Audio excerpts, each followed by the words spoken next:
দর্শক, আজকে সবথেকে বেশি শোকের মধ্যে দল হিসেবে বিএনপির শোকের দিন। তারা 7 দিনের শোক ঘোষণা করেছে। সারা দেশের মানুষ, খালেদা জিয়ার যারা বিরোধী পক্ষ, তারাও এক ধরনের শোকাগ্রস্ত। সরকার শোকাগ্রস্ত, সারা বিশ্বে এটা নিয়ে বেশ আলোচনা হচ্ছে। বিশ্বের বিভিন্ন নেতা কালকে জানাজায় আসছেন।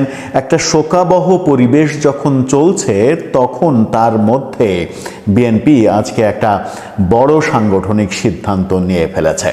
রুমিন ফারহানা ব্রাহ্মণবাড়িয়া থেকে দলীয় মনোনয়ন না পেয়ে তিনি স্বতন্ত্র নির্বাচন করছেন, তাকে বহিষ্কার করা হয়েছে। সাথে আরও 9 জন গুরুত্বপূর্ণ নেতাকে বিএনপি বহিষ্কার করেছে। বহিষ্কারের জন্য আজকের এই শোকের দিনটাই তারা বেছে নিল কেন? এই বহিষ্কারের আদেশটা কি কালকে জানাজার পরে 2-1 দিন পরে করা যেত না? নাকি এই নেতারা যেন বেগম খালেদা জিয়ার শেষ যে কার্যক্রম, সেই কার্যক্রমেও আসতে না পারেন, সেরকমটাই চেয়েছে বিএনপি? কি জানালো তারা? গণমাধ্যম কি বলছে? চলুন একটু জেনে দেখি এই ভিডিওতে। থাকবেন। দর্শক, বলছিলাম বিএনপি নেতা রুমিন ফারহানা সহ আরও 9 জনকে বহিষ্কারের ঘটনা ঘটেছে। যে দিন বিএনপির সবথেকে শোকের দিন, 7 দিনের শোক ঘোষণা করা হয়েছে। আজকে থেকেই বিএনপির যে অফিস গুলশান এবং পল্টনে, সেই অফিসে কালো পতাকা উঠতে দেখা গেছে। সেরকম একটা মুহূর্তে এই সিদ্ধান্তটা কতটা ঠিক হলো, কতটা ঠিক হলো না, সেটা হয়তো বিএনপি ভালো বুঝবে। তবে ঘটনাটা ঘটেছে। গণমাধ্যমের শিরোনাম দেখে নিন। গণমাধ্যম বলছে রুমিন ফারহানাকে বহিষ্কার। এই শিরোনাম যখন গণমাধ্যম দিচ্ছে, তখন গণমাধ্যম আর একটা শিরোনামও দিচ্ছে। সেখানে বলা হচ্ছে বিএনপির 5 কেন্দ্রীয় নেতা সহ বহিষ্কার 9, অর্থাৎ রুমিন ফারহানা সহ ছাড়াও আরও 9 জনকে বহিষ্কার করা হয়েছে। রুমিন ফারহানার ব্যাপারে কি বলা হচ্ছে সেটা একটু দেখে নিই। বলা হচ্ছে দলীয় সিদ্ধান্ত অমান্য করে সাংগঠনিক কর্মকাণ্ড পরিচালনার অভিযোগে বিএনপির জাতীয় নির্বাহী কমিটির সহ আন্তর্জাতিক বিষয়ক সম্পাদক ব্যারিস্টার রুমিন ফারহানাকে বহিষ্কার করা হয়েছে। এই বিজ্ঞপ্তি রুহুল কবির রিজভী স্বাক্ষরিত একটা বিজ্ঞপ্তি দেয়া হয়েছে গণমাধ্যমে। দলীয় শৃঙ্খলা ভঙ্গের দায়ে তাকে বহিষ্কার করা হয়েছে। দলীয় সূত্রে জানা গেছে, আসন্ন জাতীয় সংসদ নির্বাচনে ব্রাহ্মণবাড়িয়া 2 সরাইল আশুগঞ্জ, এই আসনটি বিএনপি শরিক দল জমিয়তে উলামায়ে ইসলামকে ছেড়ে দেয়। এই আসনে বিএনপির নেতৃত্বাধীন জোটের মনোনয়ন পান জমিয়তের সহসভাপতি মাওলানা জুনায়েদ আল হাবিবের এগেনস্টে রুমিন ফারহানা স্বতন্ত্র নির্বাচন করছেন। সেই কারণে তিনি মনোনয়নপত্রও তুলেছেন। মূলত সেই কারণেই তাকে বহিষ্কার করা হয়েছে। এবং সহ আন্তর্জাতিক সম্পাদকের পদ তো বটেই, বিএনপির প্রাথমিক সদস্য পদ থেকেও তাকে বহিষ্কার করা হয়েছে। তার মানে রুমিন ফারহানা আর বিএনপির কেউ নন। অথচ আমরা দেখেছি যে আওয়ামী লীগের শাসন আমলে এবং গত 16-17 মাসেও বিএনপির পক্ষে মুষ্টিমেয় যে কয়জন কণ্ঠস্বর উচ্চ কণ্ঠে কথা বলেছেন, তাদের দীপ্ত কণ্ঠ ছিল, তাদের মধ্যে অন্যতম রুমিন ফারহানা।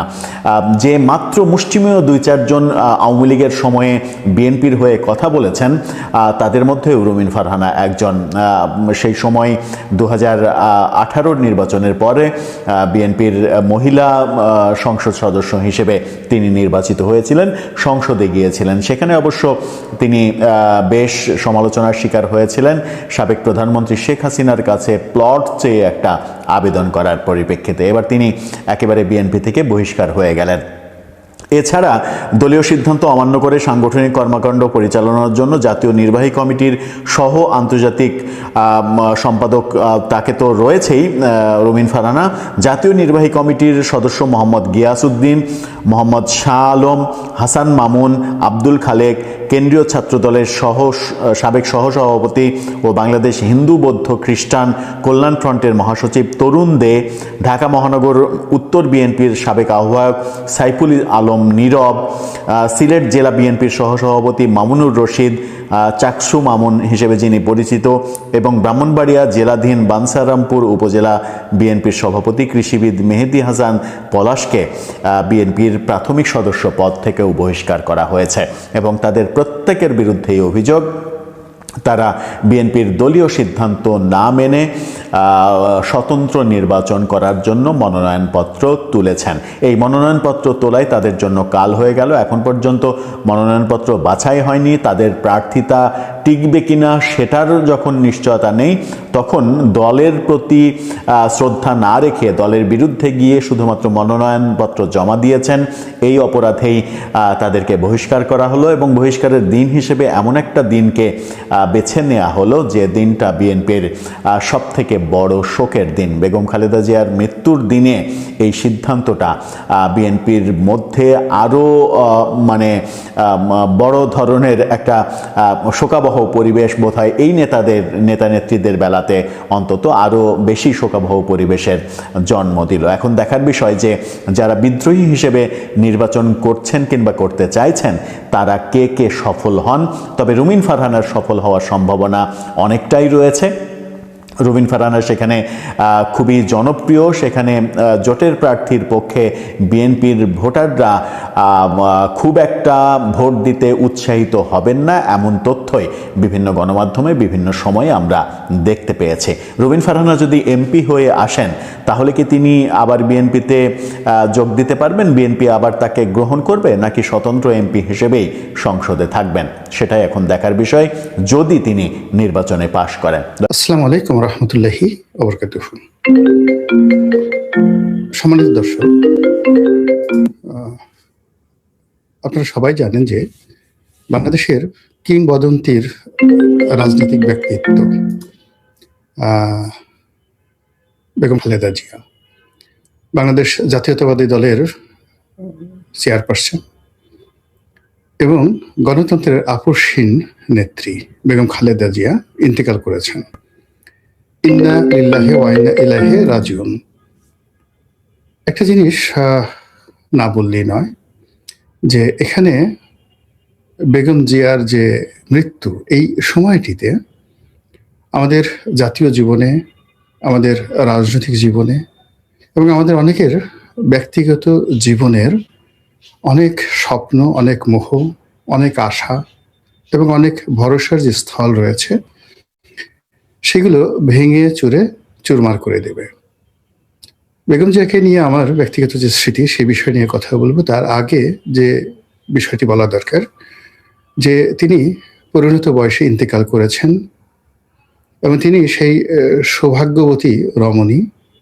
বহু রাজনৈতিক উত্থান এবং পতনের মধ্য দিয়ে তার জীবনের পরিপূর্ণতা তিনি পৌঁছে গেছেন এবং জীবন সায়াহ্নে তিনি রাষ্ট্রের আনুকূল্য পেয়েছেন, মানুষের ভালোবাসা পেয়েছেন এবং মৃত্যুর শয্যায় তিনি তার প্রিয়জনকে কাছে পেয়েছেন, সন্তান, তারপরে পুত্রবধূ, নাতি নাতনি থেকে শুরু করে অন্যান্য যারা আছেন তাদের সবাইকে।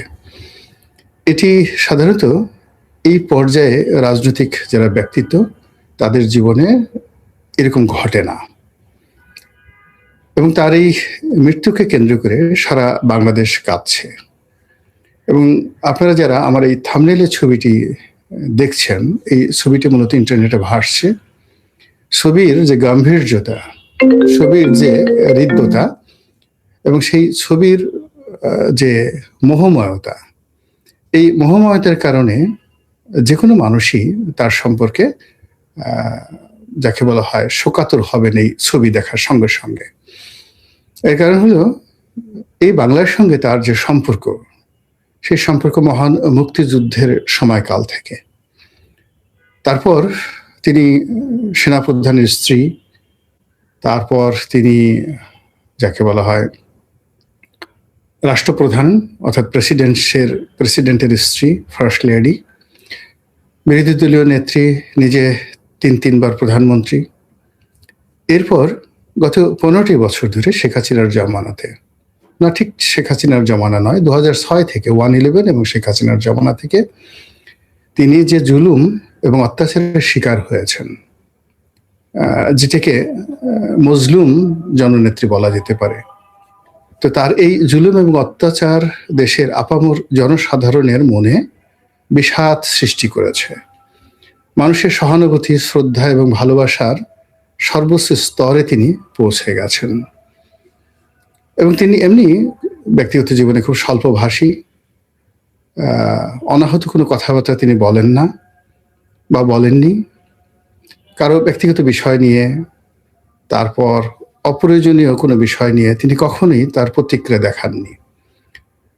তার চলনে বলনে এক ধরনের রাজসিকতা ছিল এবং আল্লাহ রাব্বুল আলামিন তাকে যে সৌন্দর্য এবং সৌষ্ঠব দিয়েছিলেন, সেই সৌন্দর্য এবং সৌষ্ঠবের কারণে যেদিন থেকে আমরা তাকে দেখে আসছি, তার পোর্ট্রেট, তার ছবি, তার হাঁটা চলা এবং ব্যক্তিগতভাবে কাছাকাছি আমরা তাকে যখন দেখেছি, তার ব্যক্তিত্বময়তা দ্বারা, তার মাধুর্য দ্বারা, তার শালীনতা দ্বারা এবং তার আভিজাত্য দ্বারা আমরা মোহিত হয়েছি, আমরা শ্রদ্ধা পোষণ করেছি এবং বাঙালি জাতির মধ্যে এইরকম একজন মহর্ষি রমণী যে আছেন এটা আমরা অনুভব করেছি। এবং তার অবর্তমানে তিনি আমাদের জন্য যা রেখে গেছেন সেই পোর্ট্রেটটি আমাদের জীবনে ভীষণ রকমভাবে থেকে যাবে।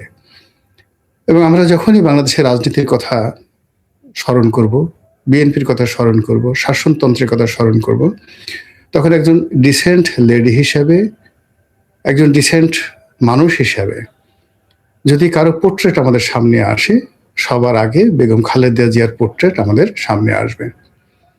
তিনি ইন্তেকাল করেছেন, মহান আল্লাহ রাব্বুল আলামিনের দরবারে তার জন্য অন্তরের অন্তঃস্থল থেকে দোয়া করি, আল্লাহ রাব্বুল আলামিন যেন তার আপন করে তার এই যে বান্দা বা বান্দি, তাকে ক্ষমা করে দেন এবং জান্নাতের সর্বোচ্চ মাকাম তাকে দান করেন। কৃতজ্ঞতা সহকারে স্মরণ করছি তিনি এই জাতির জন্য কি করেছেন, আর কৃতজ্ঞতা সহকারে স্মরণ করছি আমার সঙ্গে তার সম্পর্ক। তিনি এই যে অসুস্থ যতদিন ছিলেন, আমার মধ্যে এক ধরনের মনোবেদনা কাজ করছিল, ভীষণ রকম মনোবেদনা কাজ করছিল। ওনার সঙ্গে আমার কখনো সরাসরি কথা হয়নি, কখনো দেখা হয়নি, কিন্তু আমি জানতাম যে তিনি আমাকে অসাধারণ এবং অস্বাভাবিক স্নেহ করতেন। আমি যে বিএনপির মনোনয়নটা পেয়েছিলাম মূলত তার আগ্রহে, আমি এটা জানতাম না। যখন আমি মনোনয়ন পেলাম তখন মির্জা ফখরুল ইসলাম সাহেব বলেছিলেন যে আপনার এই মনোনয়নে, আমরা যে আপনাকে মনোনয়ন দিতে পারলাম 2018 সনে, এই মুহূর্তে সবচেয়ে বেশি খুশি হয়েছেন বেগম খালেদা জিয়া। এবং তিনি তখন জেলে ছিলেন। নির্বাচনের আগে যখন মির্জা ফখরুল ইসলাম সাহেব জেলখানাতে বেগম জিয়ার সঙ্গে দেখা করেছিলেন, তখন সম্ভবত তিনি বলেছিলেন যে অনেকে যদি আওয়ামী লীগ থেকে মনোনয়ন না দেয়, আপনারা চেষ্টা করবেন তাকে বিএনপি থেকে মনোনয়ন দেওয়ার জন্য। তো সেই কথার প্রেক্ষিতে মির্জা ফখরুল ইসলাম আলমগীর বলতে গেলে জনাব তারেক রহমান সাহেবের সঙ্গে আলোচনা না করেই আমার মনোনয়নটি তিনি নিশ্চিত করেন। তো আমার ধারণা ছিল যে হয়তো জনাব তারেক রহমান সাহেব আমাকে পছন্দ করেছেন বা তিনি হয়তো মির্জা ফখরুল সাহেবকে বলেছেন, কারণ এটা এত দ্রুত হয়েছিল যে ওই সময়টিতে এটা নিয়ে আমার আসলে খোঁজ খবর নেওয়ার মতো সময় ছিল না। তো পরবর্তীতে তারেক রহমান সাহেবের ঘনিষ্ঠ একজন সাংবাদিক আছেন জনাব সালেহ উদ্দিন। তো জনাব সালেহ উদ্দিন ছিলেন, তো থাকার কারণে তিনি কি হলেন, আমি তার কাছে শুনেছি যে আমার এই মনোনয়নের ব্যাপারে মির্জা ফখরুল সাহেবই আসলে ভূমিকা নিয়েছেন। তারেক রহমান সাহেব বরং একটু বিরক্ত হয়েছেন। এই কারণে বিরক্ত হয়েছেন যে মির্জা ফখরুল সাহেব আমাকে যে মনোনয়ন দেওয়া হবে এই ব্যাপারে রহমান সাহেবের সঙ্গে আসলে কোনো আলাপ আলোচনায় নাকি করেননি। এটা সালেহ সাহেব আমাকে বলেছেন পরবর্তীতে। এনিওয়ে, নির্বাচনের নমিনেশন পাওয়ার পর আমি তারেক রহমান সাহেবের সঙ্গে একাধিক কথাবার্তা বলেছি। তার সঙ্গে আমার হৃদ্যতাপূর্ণ সম্পর্ক ছিল বা এখনো আছে। কথা হয়েছে, দীর্ঘক্ষণ কথা হয়েছে, কিন্তু এই বিষয়গুলো নিয়ে কখনো আলোচনা হয়নি। তো আমার সঙ্গে বেগম জিয়ার যে সম্পর্কটি, এটা কিভাবে হলো এটা আমি খুব সংক্ষেপে আজকে আপনাদেরকে বলছি। সম্ভবত 2013 সনে আমি তখন সংসদ সদস্য। পার্লামেন্টের মধ্যে, পার্লামেন্টের বাইরে আওয়ামী লীগের লোকজন দেখা গেল কোনো উপলক্ষ হলেই বিএনপিকে একটা গালি দিতে হবে, জিয়াউর রহমান সাহেবকে একটা গালি দিতে হবে, বেগম জিয়াকে নিয়ে অশ্লীল অশ্রাব্য কথাবার্তা বলতে হবে। এটা একটা আওয়ামী লীগের স্টাইলে পরিণত হয়েছিল। এবং আওয়ামী লীগের অনেক সিনিয়র নেতৃবৃন্দ, জুনিয়ররা তো বটেই, তাদের মধ্যে একটা ধারণা ছিল যে যদি বেগম জিয়াকে একটি গালি দেওয়া হয়, তাকে নিয়ে যদি অশ্লীল এবং অশ্রাব্য বক্তব্য দেওয়া হয় পার্লামেন্টের ভিতরে এবং বাইরে, তাহলে হয়তো তাদের নম্বর বৃদ্ধি পাবে এবং দলীয় প্রধান তাদেরকে পুরস্কৃত করবেন। এই জন্য আপনারা দেখবেন যে ওই পার্লামেন্টে প্রচুর আজে বাজে কথা পার্লামেন্টের ভিতরে এবং বাইরে হয়েছে। তা আমি তখন একেবারে তরুণ সংসদ সদস্য, আমার অত অভিজ্ঞতা নেই, কোনো কিছু নেই, কিন্তু বিষয়টা আমার কাছে আসলে ভালো লাগেনি। আমি একেবারে বিএনপির সঙ্গে আমার ওইরকম রাজনৈতিক সম্পর্ক ব্যক্তি পর্যায়ে কারোর সঙ্গেই ছিল না। 2009, 10, 11, 12 সনে টকশোতে যেতাম, যারা টকশোতে আসতেন, বিশেষ করে পাপিয়া ছিলেন, নীলুফার চৌধুরী মনি, তো শামসুজ্জামান দুদু, যারা নিয়মিত আসতেন, আসাদুজ্জামান রিপন, মূলত টকশো কেন্দ্রিক যে একটা বলা হয় বিএনপির সঙ্গে আওয়ামী লীগের, ওখানে তাদের সঙ্গে আমার একটা ব্যক্তিগত সম্পর্ক হলো এবং তার মধ্যে পাপিয়ার সঙ্গে আমার একটা ব্যক্তিগত বন্ধুত্ব হয়ে গেল, একেবারে বন্ধুত্ব হয়ে গেল। তো যাই হোক, তখন আমি লিখতাম, নিয়মিত লিখতাম সমস্ত পত্রিকায়, শুধু টকশোতে যেতাম না। এটা 11-12 সনের কথা বলছি। তখন বাংলাদেশের 1 নম্বর পত্রিকা এখনো আছে, বাংলাদেশ প্রতিদিন। তো বাংলাদেশ প্রতিদিনে লিখতাম, নয়াদিগন্তে লিখতাম। বাংলাদেশ প্রতিদিনে আমার সপ্তাহে অলমোস্ট 3টি লেখা ছাপা হতো প্রতি সপ্তাহে। একটি ধারাবাহিক লেখা লিখতাম, তারপরে সাপ্তাহিক একটা সম্পাদকীয় লিখতাম, এরপর টুকটাক আমার যে স্ট্যাটাস দিতাম সেগুলো নিয়ে লেখালেখি হতো। তো তখন বেগম জিয়াকে নিয়ে একটা কাল্পনিক লেখা আমি লিখেছিলাম, স্বপ্ন লোকের কল্পযুগে বেগম জিয়ার রাজনীতি। আপনারা যারা এই অনুষ্ঠান দেখছেন তারা হয়তো অনেকেই লেখাটা পড়েছেন বা পড়ে থাকবেন। ওই সময়টাতে এটা খুব হইচই পড়ে গিয়েছিল। তখন বেগম জিয়ার জন্ম, বেগম জিয়ার বিয়ে জিয়াউর রহমান সাহেবের সাথে, তার বংশমর্যাদা, তার পিতা, তার মাতা, তার সৌজন্যতা, তার ড্রেস কোড, এইগুলো নিয়ে একটা কাল্পনিক সাক্ষাৎকার ছাপিয়েছিলাম। মানে অ্যাজ ইট ইজ, আমি বেগম জিয়ার সঙ্গে নিজের হাতে আমাকে চা বানিয়ে দিচ্ছেন, তারপর আমরা বিষয় নিয়ে আলাপ আলোচনা করছি, বাংলাদেশের রাজনীতি, অর্থনীতি, বিভিন্ন বিষয় নিয়ে, এবং উনি সেগুলো উত্তর দিচ্ছেন।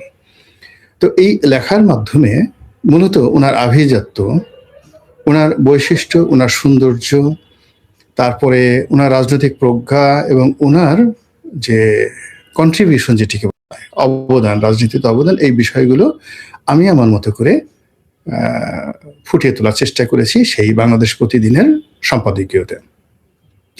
ওটা ওই সময়টাতে রীতিমতো ভাইরাল হয়ে পড়েছিল। বিএনপির যারা নেতাকর্মী আছেন তারা হাজার হাজার ওইটার ফটোকপি করে নিজেদের মধ্যে বিতরণ করেছিলেন, এবং বেগম জিয়া এই লেখাটি নিজে কয়েকবার পড়েছিলেন।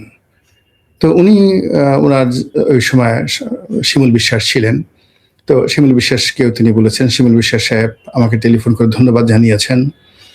তারপর তিনি যখন জানলেন যে পাপিয়ার সঙ্গে আমার খুব ভালো বন্ধুত্ব, তো পাপিয়াকে তিনি বললেন যে রনিতে খুব ভালো লেখা লিখে, তো ভালো লেখা, ওকে একদিন নিয়ে আসো না আমার কাছে, আমি দেখা করতে চাই। তো পাপিয়া বললো আমাকে, তা আমি বললাম যে দেখো, আমি একটা বিরোধী দলের এমপি, আমি যদি বেগম জিয়ার সঙ্গে দেখা করি, রাজনীতির ওই সৌজন্যতাটা এখন আসলে বাংলাদেশে নেই, এটা আসলে আমি ধারণ করতে পারবো না। তো ওই সময়টাতে আমার দেখা হয়নি তার সঙ্গে। পরবর্তীতে যখন 2014 সনের পরে বা 15 সনে ঢাকা সিটি কর্পোরেশন নির্বাচন হলো, আমি স্বতন্ত্র দাঁড়ালাম।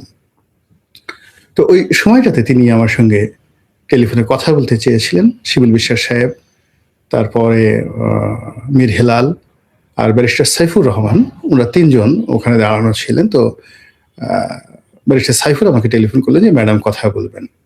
তা আমি আসলে ভয় পেয়ে গেলাম এই কারণে যে তখন তো দেশের রাজনৈতিক পরিস্থিতি এমন, যেটা বেগম জিয়া আমাকে বলার চেষ্টা করছিলেন। আমি বললাম যে উনি কি বলতে চান? উনি বলতে চান যে আসলে রনিকে বলো যে আমি তাকে মনোনয়ন দেব, তার আসলে এই সিটি কর্পোরেশন নির্বাচন থেকে উইথড্র করলে বেটার, তিনি সে যদি মির্জা আব্বাসকে সমর্থন দেয় তাহলে আমাদের জন্য ভালো হয়। তো তখন আসলে আমরা ধারণা করেছিলাম যে নির্বাচনটা খুব, যাকে বলা হয় সিটি কর্পোরেশন নির্বাচন, যেটা যে সাবেক খোকন সাহেব, যেটা হানিফ সাহেবের ছেলে, তিনি দাঁড়িয়েছিলেন, মির্জা আব্বাস দাঁড়িয়েছিলেন, আমি দাঁড়িয়েছিলাম, এখানে খুব প্রতিযোগিতামূলক হবে। কিন্তু তখন থেকে আসলে ম্যাটিকুলাস ডিজাইনে এই নির্বাচনের কারচুপির যে চিন্তা সরকার করছিল, ওটা আমরা আসলে কল্পনা করতে পারিনি। যাই হোক, আমি নির্বাচন থেকে সরে দাঁড়াইনি, কিন্তু ওনার কথার মতো আমি নির্বাচনের কোনো প্রচার এবং প্রপাগান্ডা চালাইনি। তো এভাবে ডে বাই ডে পরিস্থিতি খারাপ হতে থাকলো। 2018 সালে আমি আওয়ামী লীগ থেকে মনোনয়ন চাইলাম, কিন্তু যখন আমি পেলাম না, তখন হঠাৎ করে সেই যে সাংবাদিক সালেহ সাহেব, তিনি আমাকে টেলিফোন করলেন যে এরকম ব্যাপার, বিএনপি আপনাকে মনোনয়ন দিতে আগ্রহী, আপনি রাজি কিনা। তা আমি 2 দিন চিন্তা ভাবনা করলাম। তিনি 2-3 বার আবার টেলিফোন করলেন। আবার টেলিফোন করার পর তারপর শেষে আমি রাজি হলাম এবং মনোনয়ন পেলাম। কিন্তু এর মধ্যে একটা ঘটনা ঘটে গেল। জনাব মোসাদ্দেক আলী ফালু, যিনি এনটিভির মালিক, তো মোসাদ্দেক আলী ফালুর যে স্ত্রী লিটা, উনি আমার বন্ধু মানুষ, এখন আবার আমার বিআইন লিটা, ফালু সাহেবের স্ত্রী। বিআইন মানে লিটার যে ভাগ্নে, তার কাছে আমার মেয়ে বিয়ে দিয়েছি। তো সেই সুবাদে লিটার সাথে একটা খুব ভালো সম্পর্ক, পারিবারিক সম্পর্ক।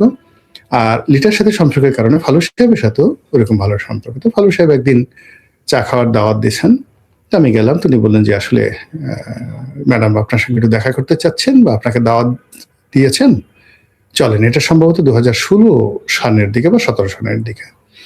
তো আমি বললাম যে ভাই, আসলে এই সময়টিতে চারিদিকে গোয়েন্দা সংস্থাগুলো গিজগিজ করছে, আমাকে ফলো করে, আমি আওয়ামী লীগে আছি, কিন্তু মনে করে যে আমি আওয়ামী লীগে নেই। তো এই অবস্থাতে আসলে বেগম জিয়ার সঙ্গে দেখা করলে আমার একটা নৈতিক দুর্বলতা কাজ করবে, আমি এটা আসলে চাচ্ছি না। ফালু সাহেব বললেন যে এটা আমার ব্যাপার, আমরা এমন ভাবে আপনাকে নিয়ে যাব, গোয়েন্দা সংস্থার বাপও টের পাবে না আর কি। তো বললাম যে সেটা টের না পাকে, আল্লাহ তো জানবেন।